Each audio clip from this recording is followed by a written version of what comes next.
Kahapon sa Behind the Clash, kilig overload ang hatid sa atin ng mga teen clashers at narinig din natin ang saloobin ni na Ethan at Katie. Ngayong papalapit na tayo sa round 2, makibalita tayo sa bawat classrooms kung ano ang kanilang saloobin sa nagdaang round 1 at kung anong assignment ang kailangan nilang harapin bago ang susunod na tapatan. Lahat ng yan dito sa Behind the Clash.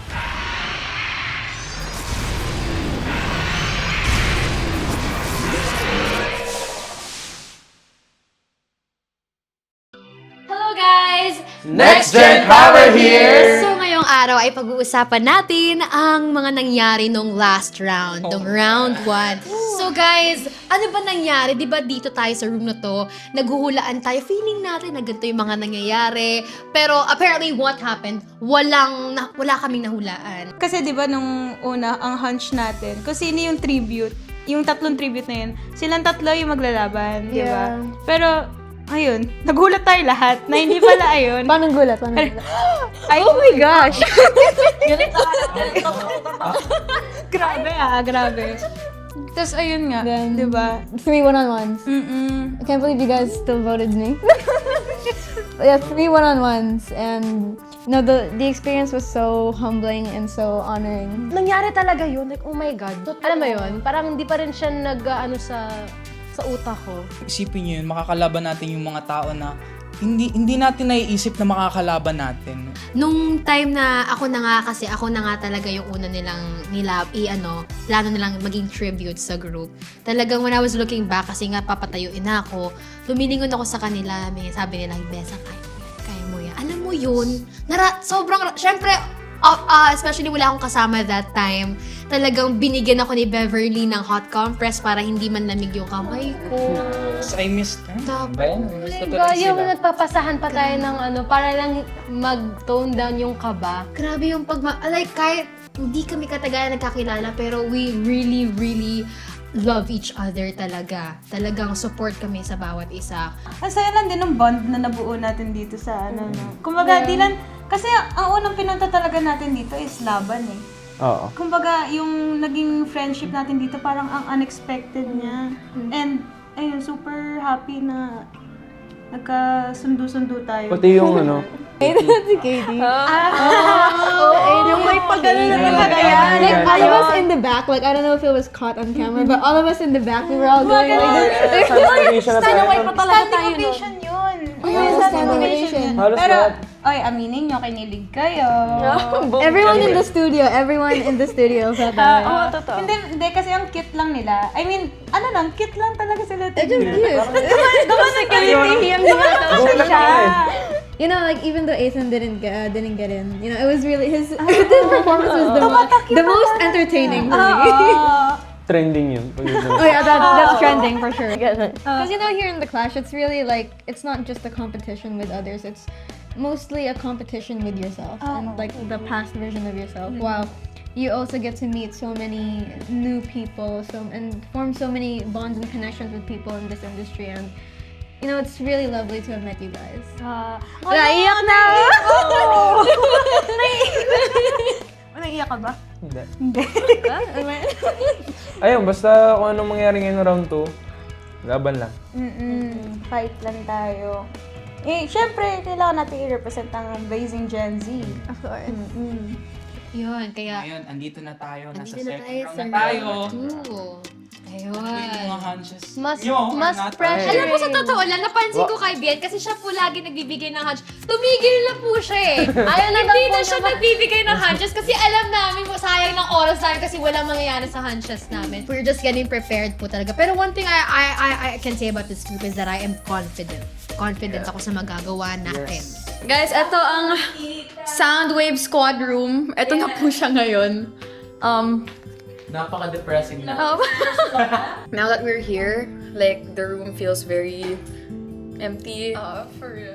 Yeah, without our other teammates. Pero, okay lang naman. Laban pa rin. Laban pa rin kami. Paglalaban pa rin namin ng Soundwave Squad. Paglalaban pa rin namin Soundwave Squad. I'm gonna place you right here. Okay lang ba yung view nyo? Baka naman. Tatlo na lang tayo. Tatlo na tayong natira. Tayong pinakamaraming nabawasan. out of all the teams. Kanina nga kapasok natin dito, parang ang empty since ay hindi na lang yung natitira. Talagang nawala talaga yung happiness kasi imagine from 8, bigla naging 3 na lang kami. 5 agad yung umalis. Masakit din para sa amin pero ginagawan din namin inspiration sila to fight for our Tsaka team talaga. Sunod-sunod. Oo, Sunod-sunod talaga yung pagkatalo. Oo. Hindi namin alam anong gagawin namin. Kasi, ano ba, lahat ba kami talo na? Tuloy-tuloy na ba to? Ma-wipe out. Wipe out agad. Kinakabahan kami. Every time na isa sa amin matitribute or isa sa amin masasalang sa stage na yon, iba yung feeling eh. Kasi, kung back to back yung talo, mahirap i-gain back yung confidence ng team. Wala nang mababawasan sa grupo na ito. Amen. Wala nang mababawasan. Amen. Kasi, pag may nabawasan, may trio na nga, hindi na nga tayo group. Wala na. Group pa ba to? Parang hindi na. Ano ba? May saysay pa ba yung pagiging leader ko? Ayan. Nag-hug siya ng self niya So parang self-love. Alam kong kaya niya yan. Kaya natin yan. Lalaban natin. Biel! Huy! Hindi talaga. Hindi, ilaban na natin to. Andito na tayo eh. So, saan pa tayo pupunta? Ilaban na natin to. Dire-diretso na yan. Let's keep going, let's keep going. Anyway, kanino ko pa napapansin? Ano yung envelope na yan? Wait. Sabay-sabay natin ba? Ako na. nakapasigat. Okay. Ikaw na lang. Okay. Oh my God. 1, 2, 3, and... Next Gen Power! Pipili kayo ng 2 member na tatanggalin sa inyong grupo. Ha? Isa-isa kayong boboto. Pagtapos ng botohan, kung sino ang 2 member na may pinakamaraming boto, sila ang aalis sa Next Gen Power. Oh my God. Oh my God. Totoo po. Ito po.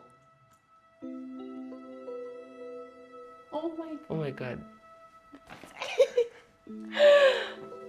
Oh my God. Ayoko may Oh my God. Ayoko may mawala. Teka lang, wait. Sa grupo niya isa. Baka typo lang yan. Serious ka. Bakit? Ano kaya? Ang dahilan. Teka lang, naiiyak ako kasi sabi ko we're 1, di ba? Tapos maging... Oh my God. Bakit? Bakit ganun? Guys, stay positive. At dahil hindi balanse ang bilang ng bawat grupo, kinakailangan mag-vote out ng Next Gen Power ng 2 members na sa tingin nila ay hindi nakarapat-dapat pang magstay sa kanilang grupo. Silipin natin kung paano sila bumoto at nagdesisyon sa mabigat na assignment na ito. Ang napili ko po ay sina... Talaga po ba kailangan? Hirap po pumili eh. At dahil napalapit na sila sa isa't isa, kitang-kita kung gaano sila nahirapan sa pagpili ng 2 miyembro na papaalisin sa kanilang grupo. Matapos ang botohan, pinapasok na muli ang Next Gen Power sa kanilang classroom upang basahin ang naging resulta.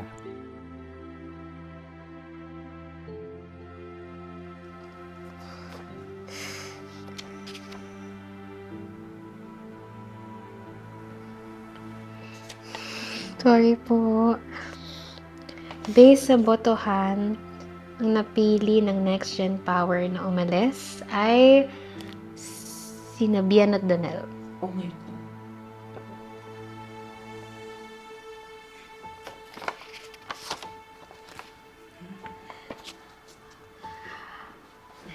Guys, I'm really speechless. I don't know what to say, pero once again, at the end of the day, kahit anong gawin, tayo pa rin magkakaharapan. Pero the reason why that I teared up earlier is because the love that I have for our group is genuine and real. Kaya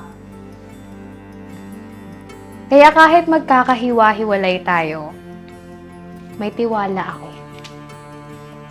May tiwala ako sa magagawa niyo. So, yung botohan na to, hindi siya based kung gaano ka kagaling, kung gaano ka kahina, hindi. Kinakailangan lang talaga. kailangan lang talagang gawin. So, Gano'n naman talaga. Let's just help each other. okay, group hugs! Kaya niyo yan, guys. Kaya niyo yan. Oh my gosh! See you soon. Kaya Wait, 3 bagsak para sa the next round power. Next round power. Sina Bien at Donel ang nakakuha ng pinakamaraming boto, kaya naman agad-agad din silang umalis sa kanilang classroom. Iyan ang isa sa bagong twist ng round 2. Now that we're going to another round, and 3 na lang tayo nag-represent ng yellow team, ano sa tingin nyo yung mangyayari? Ano yung sa tingin nyo yung strategy na kailangan natin gawin para, makapasok pa rin tayo sa next stop? Siyempre, we need to really practice Pati mas lalo na kailangan nating maging prepared nga kasi hindi natin alam kung kailan tayo matatawag dun nga sa randomizer. Talagang nakaka-pressure talaga pagka nagro-rolling na yung randomizer. Kaya talagang just expect the unexpected talaga dito sa Hello, The Clash, guys. mas lalo na sa next round. Hello, guys. Uy! Bakit may dayo? may dayo. Meron akong envelope for Louis. So, nabigyan ako ng envelope ni Bien tsaka ni Donald. So, wait lang, basbasan niyo muna. Basbasan niyo. Okay.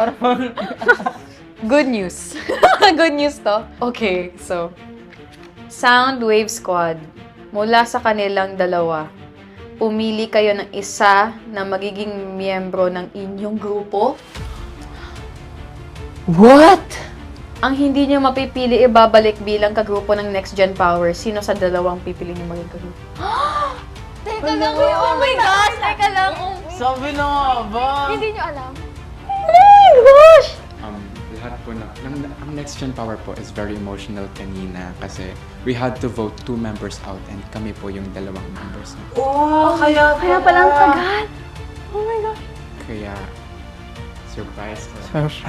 Surprise or... Surprise! Okay, so, you saw their faces. Sad for the Next Gen Power. Kasi that should have been like the hardest decision that they have made. Kasi kung sa amin binigay yun, Kami din yung umiyak. oo, iiyak Para talaga bang- kami. Kasi Para bang yung dati namin kakampi magiging kalaban na namin next round. Talagang, it's very, Oo nga. Parang, oh my God. seeing their faces. Heart-wrenching naman ito. Bakit ka? When I saw their faces, I knew it wasn't gonna be good. so, ang napili ng Soundwave Squad ay si Kuya Bien. Thank you. Wait, how do you feel? How do you two feel? How do you two feel? How do you two feel? I don't know. Ewan ko kung... basta. So, Hindi. super mix. Gets din kasi namin. If we were in your shoes, tapos we had to vote out 2 members out of our team. So, yun. Thank you guys for choosing me and I'm now a part of Soundwave Squad. It's bittersweet pero meron na kaming bagong member. Bago member. Thank you so much, guys. Bye, Daniel. Okay, thank you so much, Donald. Hala, may isa pa. Bumoto kayo ng gusto nyong ibigay sa pink. Oo, alas 30. Ngayong kompleto na ang bilang ng inyong grupo, oras na upang pumili ng bagong team leader. Kagaya noong una, kayo ang bahala sa diskarte kung paano kayo magbobotohan para sa bago ninyong group leader. Good luck! Grabe, kitang-kita na emosyonal ang Next Gen Power sa kanilang naging assignment. At sino kaya ang magiging bagong leader ng Soundwave Squad? Narito, panoorin natin. Ayan, so ang Chloe na leader na po amin. namin ay si... Wait lang, seryoso ba? Hindi.